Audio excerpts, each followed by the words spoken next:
Sanibonani nonke balandeli bami ka YouTube naka TikTok. TikTok ngiyilungisile isiyase ngizoqhubeka futhi ugijime kuyo futhi uyisizakala.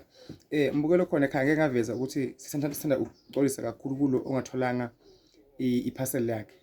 Ngoba mhlawumbe abanye abedukile but sakhona ukulungisa lokho. Akwenzeki ngifakise umuntu imali agcina into yakhe angayitholile. That's why ngithi kubantu isikhathi abalinde kufika into zabo. So mbukelo khona ekhaya njengoba kukhona okhalayo sicela manje ukuthi naye abesho ukuthi uyayithola na video asende inombolo yakhe sokwazi simbheke ebhukwini simfa into zakhe thina uma sikuthola into zakho senza so nje ubona nje la kumthandazi Dlamini iyahamba lena box iya kumnikazi wayo lona obhalwe ngapha. So akwenzeki mbukelo khona ekhaya singam attend umuntu uma kwenzeke lokho sokuyiphutha futhi iphutha ngeke kasinalo lenzeka.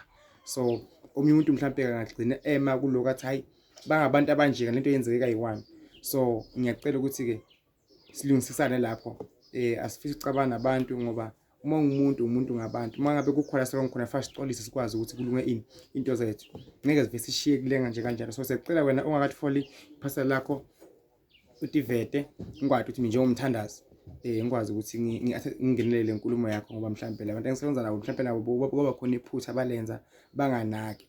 So mhlawumbe iphutha lawela komnye umuntu kodwa ke konke lokuyekela njengoba sobukele mina ngavela njengomthandazi uDlamini ngizokukhulekisa ngithandazisa nawubona mina vele usho ukuthi amen inkosi ibusisa akwenzeki ukufuna izinto zakho ungayitholi.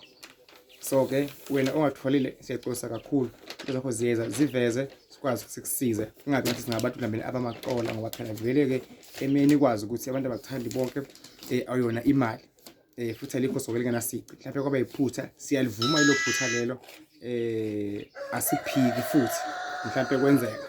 So sicela ukuthi ke usikhulumisane sikwazi ukunika into zakho mbukele wethu ngoba sinjenje yinina imina ukuthi Dlamini umthandazi repetitive eMpumalanga okhulekayo athandazi ngikhona ka TikTok nana inkinga yakho ithumela nje manje SMS yakho usho udinga ngikukhulekisele ngikhulekele ini empilweni yakho yini ufuna uyibona ivuleka yini ufuna uyibona yenzeka mbukelo khona ekhaya nake impilo yakho unganake ezinye izinto as long wena ubona ukuthi nangiphila kanje ngiright ibambe lapho ngoba kunabantu abenzela abanye abantu ngizoyenza ezinye izinsizwa zikhuluma edolobheni zithi kunabantu abahamba ngeemoto zakanokusho kodwa umpulela kwaNdrum umbhedo wakhe uyawa ngasho ngathi hey aqinisile laba bantu sigcoka kahle impela kodwa emakhaya siphuma kuwo asiwanakile abukela bakhona emakhaya.